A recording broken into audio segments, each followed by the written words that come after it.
Yung namimigay kami ng libro, ayan, sa mga tao sa aming nakikita sa daan o kaya sa mga bahay. At kami nga po ay napadaan sa paaralan ng elementarya.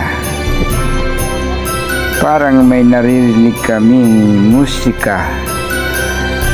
At habang kami papalapit ng papalapit ay lumalakas ang aming naririnig. Ayan, at kami po ay malapit na sa pinaka-entrance ng paaralan. Ayun na, eto na. At naisipan nga namin na pumasok dito sa paaralan upang alamin ang aming naririnig na musika sa loob. At ayun na nga, papasukin namin sa loob upang aming makita kung ano ang mayroon sa loob. Dala pa nga namin ang libro na aming pinamimigay ng libre. Tunghayan natin kung ano ang nasa loob. Ayan na, parang mga mga ito sa loob.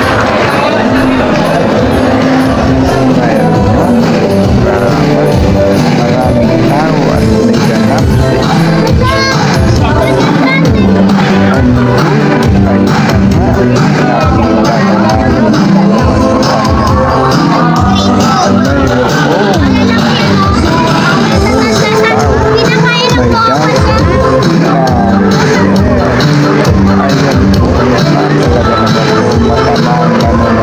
ang mga tao sa performance ng mga dance group, no? Ayan, napapasayaw na nga po yung aming kasamang kabataan.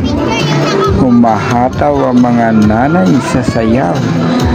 At ayon sa aming pagkakalam kung bakit mayroon ditong programa, ang mga politiko, no, ay mayroong ibibigay ng mga ayuda sa mga constituent ng kanilang nasasakupang barangay na ito. Dito nga po kami sa Binakayan Elementary School, Kawit, Cavite. Ayan po, at kami po ay napatigil dito sa loob upang manood ng isang napagandang dance performance ng mga nanay. Ayan po, ng mga uniformado pa yan sila. Di ako to'y sanay na sanay ang mga nanay nito sa Zumba. Kaya ayan, sila po ay parang nagsusumba ang kanilang dance group. Special na special talaga.